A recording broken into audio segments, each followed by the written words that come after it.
Hello नमस्कार साथियों, स्वागत है आप सभी का फिर से एक नई वीडियो के साथ। जैसा कि आपको पता है कि रेलवे के एग्जाम नजदीक आने वाले हैं, जैसे आरपीएफ, ग्रुप डी, एनटीपीसी की वैकेंसी हाल ही में निकलने वाली है। तो आप लोग जानते हैं कि उसमें साइंस का रोल बहुत महत्वपूर्ण होता है। साइंस बहुत इंपॉर्टेंट है क्योंकि बहुत ज्यादा साइंस आती भी है।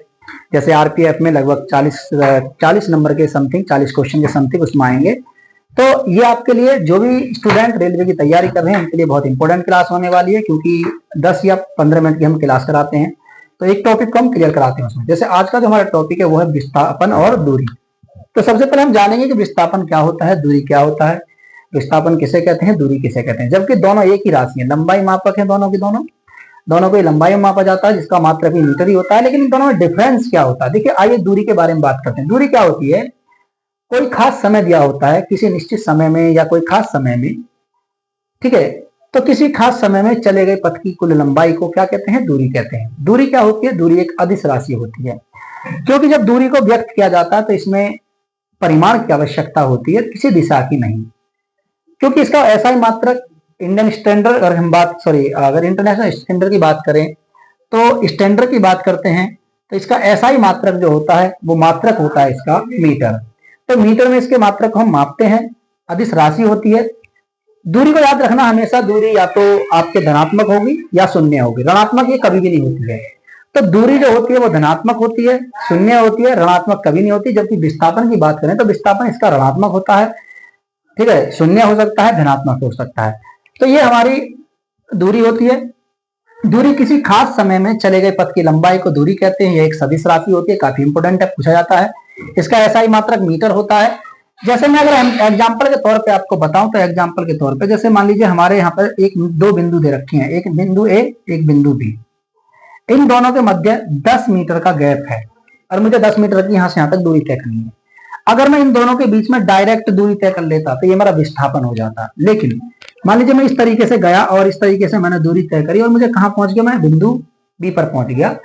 तो क्या ये बताइए कि क्या मेरे द्वारा चली गई दूरी 10 मीटर ही थी? नहीं, 10 मीटर से ज्यादा हो चुकी है।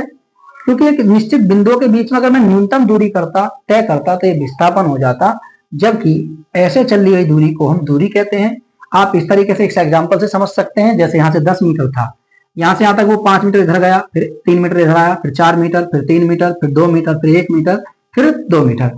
तो उसके द्वारा चली गई दूरी कितनी हो जाएगी? 5 3 8, 8 4 12, 3 15, 15 2 17, 18 और 2 20। यानी उसने ये जो डिस्टेंस कवर करी है पूरी, वो कितनी करी है? वो 20 मीटर करी है। कितनी करी है? 20 मीटर करी है।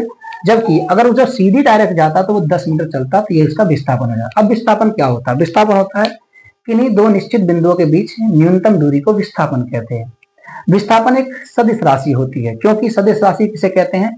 वे भौतिक राशियां जिनको व्यक्त करने के लिए परिमाण के साथ दिशा की आवश्यकता होती है। क्योंकि विस्थापन जब चला जाता है तो उसमें एक दिशा निश्चित होती है कि हम किस दिशा में जा रहे हैं, ऊपर जा रहे हैं, नीचे जा रहे हैं, ठीक है, आगे जा रहे हैं, पीछे जा रहे हैं। तो इस तरीके से दिशा निश्चित होती है। परिमाण उसमें दिया होता है कि हमें कितने मीटर चलना है, 5 मीटर जाना है या वापस आना है 5 मीटर। अगर गया और वापस आ गया तो शून्य हो जाएगा विस्थापन, याद रखना। यह एक सदिश राशि है। इसका जो मात्रक होता है, ऐसा ही मात्रक, वो भी मीटर कितना होता है? मीटर होता है, ठीक है। एक बात हमेशा ध्यान रखना, अगर आपको दूरी और विस्थापन दोनों दिया जाए, उनका अनुपात की बात करें कि अनुपात उनका 1 से अधिक होता है या कम होता है, तो हमेशा याद रखना कि दूरी और विस्थापन का अनुपात हमेशा सदैव 1 से अधिक होता है या उसके बराबर होगा। इसको आप ध्यान रखना। अब इसको मैं एग्जाम्पल के तरीके से आपको समझा सकता हूँ यहाँ से। जैसे कि आइए मैं 2 क्वेश्चन के यहाँ पर लेकर के आया हूँ आपके लिए। कोई गाय है और एक वृत्ताकार पथ है इस तरीके से, ठीक है, एक वृत्त के आकार का पथ है और इसकी त्रिज्या यहाँ पे दे रखी है कि 7 मीटर है। 7 मीटर त्रिज्या के एक वृत्ताकार पथ पर एक गाय बनी हुई है। उसने कहा कि गाय इस पथ पर 3 चक्कर लगा देती है, तो n का मान कितना हो जाएगा? 3। n का मान 3 हो जाएगा। अब ये पूछ रहा है कि उसके द्वारा चली गई दूरी और विस्थापन बताइए, ठीक है। तो मैं आपको बता दूं कि विस्थापन मैंने बताया था कि विस्थापन जो हमेशा होता है वो न्यूनतम दूरी होती है, न्यूनतम दूरी। और न्यूनतम दूरी किसके बीच में? 2 बिंदुओं के बीच में। मान लीजिए एक बिंदु ये ए है और यहाँ पे एक बिंदु बी है, तो ये सबसे न्यूनतम दूरी इसके लिए यही होगी। अगर ये पूरी चलेगी तो वो दूरी हो जाएगी, जबकि विस्थापन इसका न्यूनतम दूरी होती है। तो ये 7 मीटर यहाँ थी और 7 मीटर इधर को करेंगे तो 7 7 हो जाएगी। जो त्रिज्या हमेशा सेम होती है, वृत्त की त्रिज्या सभी जगह से सेम होती है, तो 7 मीटर। तो अगर मैं इसका विस्थापन निकालूं तो कितना हो जाएगा? 7 + 7 = 14 मीटर, याद रखना है। तो विस्थापन हमेशा एक न्यूनतम दूरी होती है, इसको ध्यान रख लेना। अगर दूरी की बात करें तो दूरी कितनी हो जाएगी, दूरी हो जाएगी तो यहां से चली गाय, यहां से चली, इस तरीके से चली, एक चक्कर लगाया, फिर चली, एक चक्कर, दो चक्कर लगा दिए, फिर चली, तीन चक्कर लगा दिए। क्या उसने दूरी इसके 14 मीटर के बराबर तय करी? नहीं, क्योंकि त्रिज्या दी है हमारी 7। तो याद रखना कि त्रिज्या जो है इसमें, यहाँ पे त्रिज्या दे रखी है, तो एक दूरी जो होती है वो कितना होती है, 2πr/n। एक फॉर्मूला होता है कि अगर कोई पिंड है वो वृत्त की परिधि पर 10 चक्कर लगा रहा है, उसकी त्रिज्या दे रखी है, तो अगर उसकी दूरी निकलवाए तो वो सीधा सीधा इस फॉर्मूले से आप निकाल देना। मैथ में कभी काफी आते भी हैं वृत्त, जब आप वृत्त पढ़ोगे, ठीक है, क्षेत्रफल जाकर पढ़ोगे तो वहां पे क्वेश्चन आते हैं उसमें से, ठीक है, सर्किल में से। तो यहाँ पर क्या दिया हुआ है हमारा, जैसे 2 गुणा पाई का मान होता है 22/7 गुणा r का मान यहाँ 7 दे रखा है, गुणा n का मान 3, 7 से 7 करिए 44, 22 दूनी 44 और 3, 44 गुणा 3 तो 132 मीटर हो जाएगा। कितना हो जाएगा? 132 मीटर। देख लीजिए आप, 4×3 = 12, 4×3 = 13, 132 मीटर। तो उसके द्वारा चली गई दूरी कितनी होगी? 132 मीटर हो जाएगी, ना कि 14 मीटर, क्योंकि 14 मीटर तो उसने विस्थापन तय किया, जबकि दूरी कितनी तय करी उसने? 132 मीटर। अब आइए दूसरा क्वेश्चन देखते हैं। अगर किसी वस्तु को 5 मीटर की ऊंचाई तक फेंका जाता है, कितने मीटर की ऊंचाई तक? 2 बिंदु हैं ए और बी। हम बी से किसी वस्तु को ऊपर फेंक रहे हैं इस तरीके से 5 मीटर। 5 मीटर कहां गई? ऊपर। आगे पढ़ते हैं, और वह पुनः अपनी अपूर्वी अवस्था में आ जाती है। यानी कौन सी अवस्था में? जो पूर्व अवस्था, यानी जहां से फेंकी थी, वापस कहां पहुंची? उसी अवस्था में आ गई, 5 मीटर नीचे की तरफ, 5 मीटर नीचे आ गई।